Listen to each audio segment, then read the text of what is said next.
Hello, everyone, and welcome to another episode of Founders Grid, sponsored by Gaper.io. Today we have Neil. Neil is an impact investor and CEO of Humanified. Neil, welcome to the show. It's my extreme pleasure, Mustafa. Thank you so much for having me. So, prior to Humanified, what you've been up to, can you share a brief background about it? Absolutely. So let me kind of go back to the start of things here and give you the arc of my career. And I just finished up my personal website, neilstclair.com. And what I did when I went through that website, which is really in some ways just a project to capture the essence of me, was to think about what my brand is. So I came up with this idea of myself as a polymath with purpose. And as I looked back over the trajectory of my career, I broke down what has been a very multifaceted professional arc into three categories: as a founder, as a storyteller, and as a philanthropist. And so let me walk you through that with that framing in mind. So I always start off, I'm a Jersey boy, for better or worse. Went to Boston University and Yale University for my degrees, and started life off as an on-camera television journalist. I started with an upstate outfit called YNN, then called News 10 Now, and was later promoted to New York One, covering Staten Island. So that was the start of my storytelling career. And in between, also had a column for Forbes, amongst a few other things. But at a certain point, there was a quote actually from, of all people, Winston Churchill, that was banging around in my head. And it says, at a certain point, you must stop taking the news and start making it, and become an actor and not a critic. You could imagine that with a very Churchillian gravitas, right? And so I decided I wanted to stop telling other people's stories and really write one of my own. So while I was at graduate school at Yale, I started my first company. It's a company called Unbuy That. It's a two-sided marketplace for buying and reselling services with a shelf life. Was grossly unsuccessful, made all my mistakes, but I was a venture fellow at Yale, and I learned a lot. And I think you learn a lot more from your failures than your successes. And immediately after shutting that down, started my next company called Alleywire, which was the first ever video news service covering Silicon Alley, New York's tech scene. Had some success with that, had the profitability, was able to have a small tasteful exit as a result, was able to do some more interesting things. And this is going to start to bring us up to present. After exiting Alleywire, I was asked to join as the director of marketing, the founder of a marketing department for an $11 billion company. It was about $7 billion at the time. Actually helped grow it to about $11 billion, one of the larger independent asset managers around, called Shepherd Kaplan. Spent 3 very happy years doing that, and then was asked to join as chief growth officer of a venture-backed company, the first company that wasn't mine with venture backing, called Vesterly. It's an AI platform for marketing and financial services. And right about that time, it was a year into it. We'd done a great job. We'd raised $7.5 million. We doubled up on top line. Tapped on the shoulder by the Hinduja family. Some of you may know them, some not. They're a very prominent family, primarily in India, the UK, and Switzerland, but have a branch of the family based in New York, multi-billion-dollar family. And they asked if I would become the president for a startup entity run by one of their family principals, a young man at the time. And we were going to build a media company focused on social impact and impact investing. Well, we ended up doing that. It was called at the time the Karma Network. Now it's called Karma Impact. We built hundreds of stories, dozens of primetime style shows, really did some special things for the course of about 3 years. But again, it was a certain point in my life that, I needed to get out and do. I didn't want to just tell stories about impact. I wanted to go out and do impact. And so I was asked to join by the daughter of the founder of AllianceBernstein. It's a large investment bank, another billion-dollar family. I would come and join her outfit. She was focused on child sexual abuse prevention, which is a space that was near and dear to my heart, but not something I'd ever taken any active interest in. And so we created a foundation. I actually worked on a foundation she already created called the Child Safety Pledge. We also created the first ever investment and divestment matrix around child sexual abuse prevention, the same way that you might invest or divest around climate change. So we did some really amazing things with that. And this will bring us up to the here and the now. So over the course of my career, I had always had my own consulting firm, just kind of in between W-2 gigs, but wanted to really kind of build that out robustly, especially with a great deal of experience behind me now. So after exiting from the child safety pledge, I started to take on clients, typically either family office-backed entities or venture-backed entities, working on 3-month or up to a year-long assignments as a COO or president, and really helping them launch what I call companies with a conscience. And so most of these have a strong impact angle. One that I'm working on right now is a company called Humanified. It is a social media network for social impact. So imagine if Instagram was only for good or TikTok was only for good.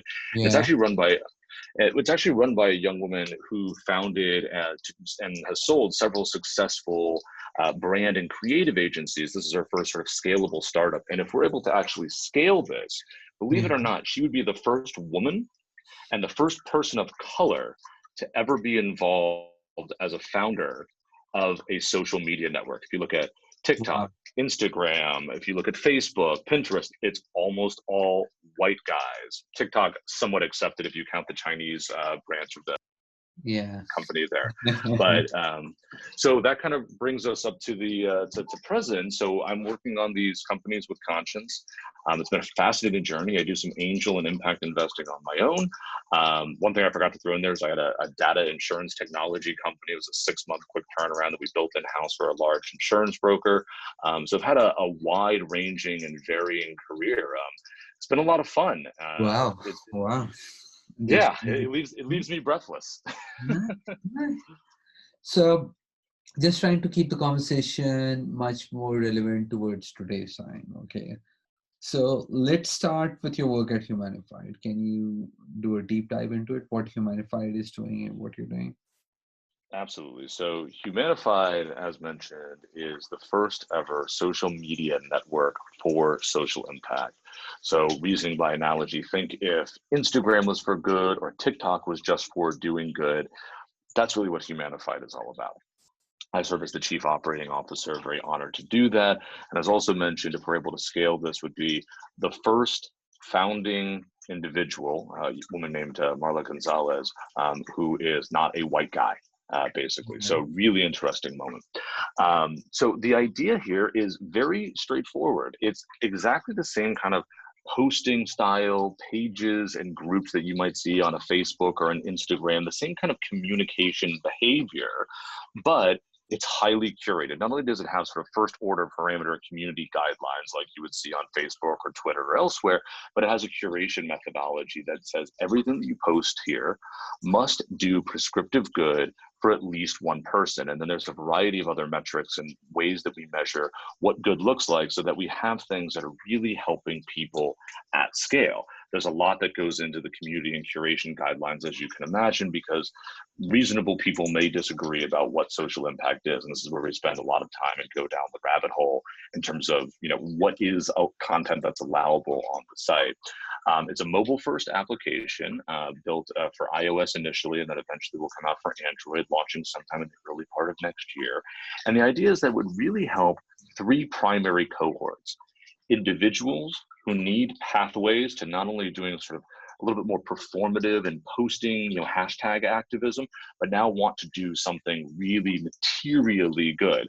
Because what we allow you to do is we allow you on the site to donate, to create an event, to create a group chat, to do a variety of other actions that are highly limited on other social media platforms and allow you to get involved. And interestingly, everybody thinks that you'll cannibalize activism if you allow people to do hashtag activism, digital posting. And in fact, the opposite is true. You are about 52% more likely to take an offline action, showing up at an event, doing a donation of services in kind or money, something like that, if you have been engaged in online activism and followed a nonprofit or posted about it. So we're finding pathways for individuals to get more involved. We're also working, of course, with nonprofits and other entities that are trying to do prescriptive good in the world so that they can get their message and advocacy out there and match up with people that want to be involved with their causes. And then we also work with corporations that are looking to engage in CSR and impact and a variety of other things. And they typically come on and want to not only kind of tout their message from a more capitalist perspective, but sometimes they also just want to form and say, listen, we get that we're making money in the thing that we're doing, but we're actually a good company that lives our values. We're focusing on diverse and equitable hiring practices. We are really focusing on removing certain kinds of plastic from our production timeline. And this is the place where we want to tell you about that. And if you want to buy our product as a result of that, great. But the reality is we just believe in this as our ethos. So we've created this crucible for those three main cohorts, which you can do on an Instagram or Facebook, but it gets lost in the white noise of cute puppy videos and sometimes people raging against the windmills and the machines. So we think there's something pretty special and pretty unique about it, and we've been very fortunate to have a really amazing team get us to a pretty good point. Got it. Nice, nice, nice. So, COVID, and as a CEO, so you're forced to wear multiple hats as a CEO of a company, from looking after the operations, the HR, sales, and managing everything for the team, right? So, and then also, most importantly, factoring in the mental health of your team members. So, how have you been able to deal with that? And have you seen burnouts in your team?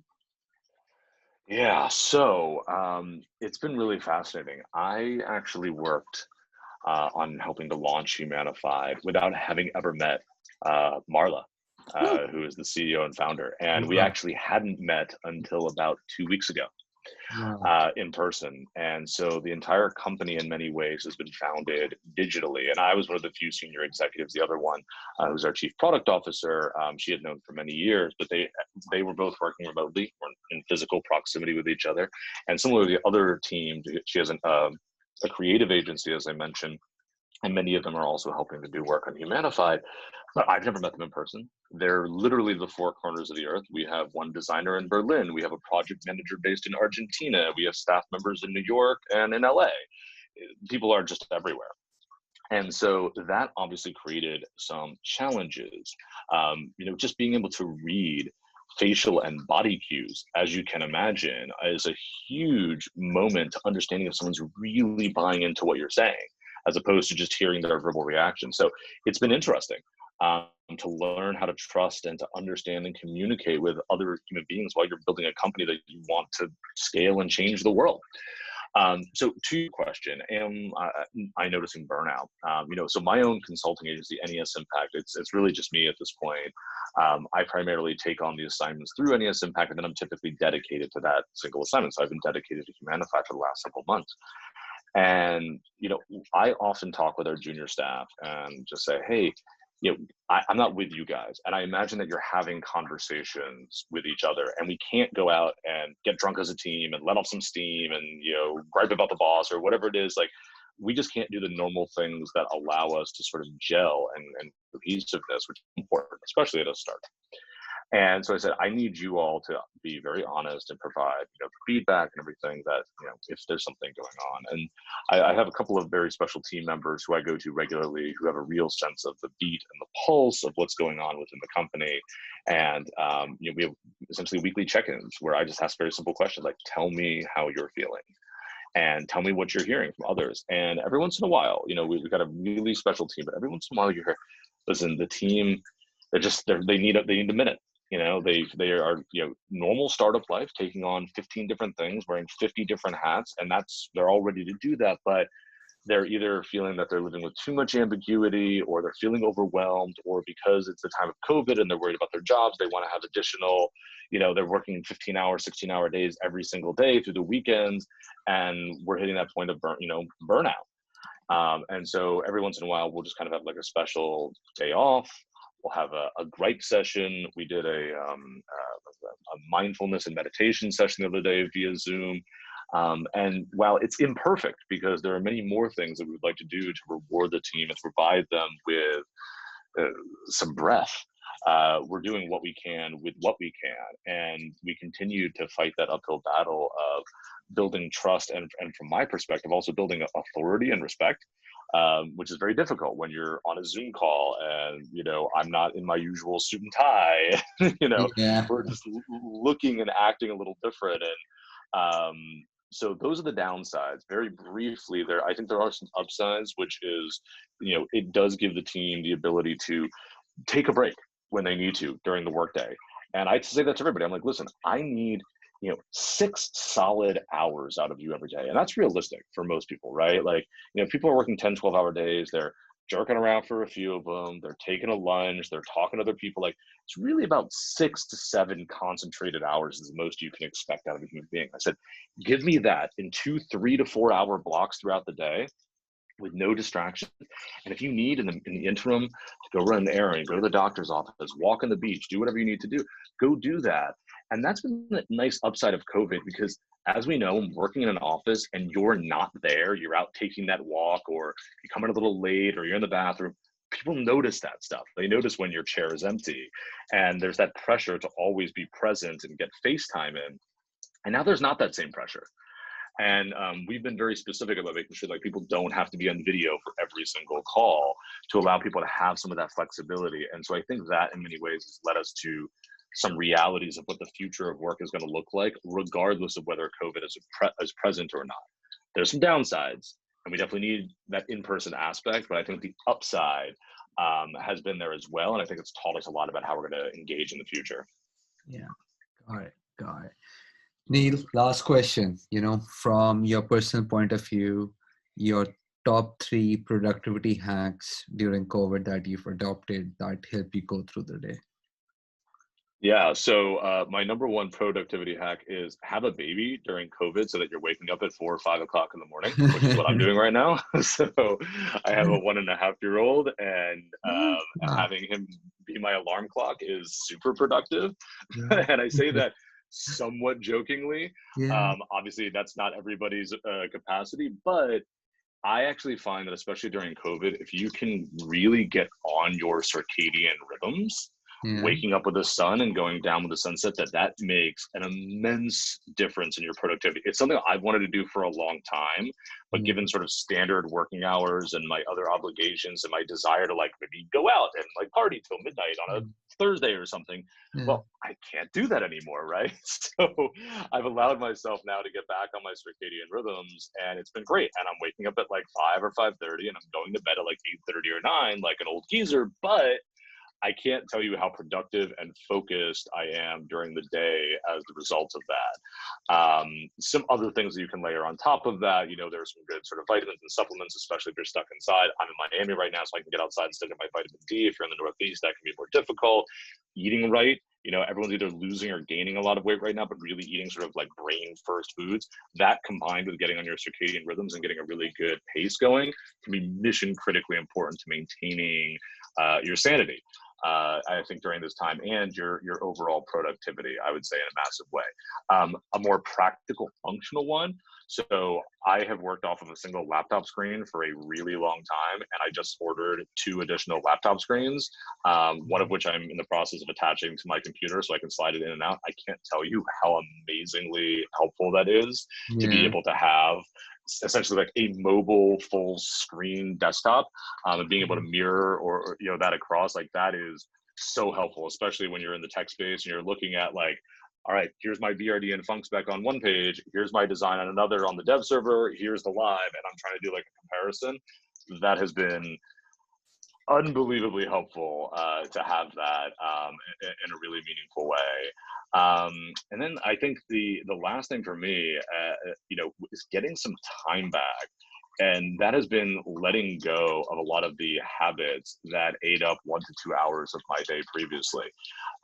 I'm a guy that if you do any research on me is always in a 3-piece suit and always looking, Rico Suave. And that's just my armor. That's the way that I present myself to the world. But I have let a lot of that go during COVID to not only have a more relaxed style, but to let my hair grow out, to have a beard for a few days, to not go get a manicure once a week. And being able to do that has given me an hour back a day to go and reallocate towards other things. And I've been very purposeful about, I'm very structured in my schedule. I usually plan out, week by week, day by day, sometimes hour by hour.